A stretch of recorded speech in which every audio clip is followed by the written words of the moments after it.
আসসালামু আলাইকুম। আশা করি সবাই ভালো আছেন।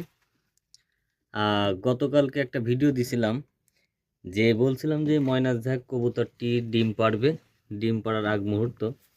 দেখেন আজকে কবুতর জোড়াটি ডিম দিয়েছে এক পিস, একটা ডিম দিয়েছে সম্ভবত, আর কাল পরশুর ভিতরে আর একটা ডিম পাড়বে। তো এখানেই এই কবুতরটা রেখে আপনাদেরকে একটা ছোট ভিডিওর মাধ্যমে বলেছিলাম যে এই কবুতরটা শর্ট টাইমের ভিতরে ডিম পাড়বে।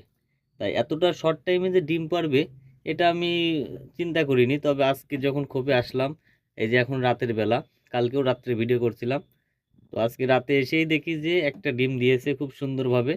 আর ডিমটা পাড়ার পরে সে এখানে বসেছিল, আর নটটা ছিল ঠিক সাইডে, এই যে এই সাইডে বসেছিল, ঠিক আছে। তো আমি দুইটা একসাথে রাখলাম। এই দুইটা এমন একটা জোড়া, ঠিক আছে। দেখেন আমি নটটা আবারও ধরি, ধরে এমাদের কাছে দিলে ডাক দেবে। ঠিক আছে, এর কাজ হচ্ছে খালি ডাকা। ওখান থেকে দিলে ওর ডাকবে, আবার ঠিক সময় মতো সাইড হয়ে যাবে, ঠিক আছে। তো এই মূলত আজকে ভিডিওটা করার কারণই হচ্ছে যে ডিমটা আপনাদের দেখানোর জন্য, যে কবুতরটি ডিম দিয়েছে। এটা হচ্ছে নর আর এটা হচ্ছে মাদি। তো সবার কাছে কেমন লেগেছে ভিডিওটা কমেন্ট করে জানাতে পারেন।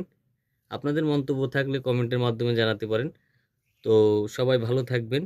আসসালামু আলাইকুম।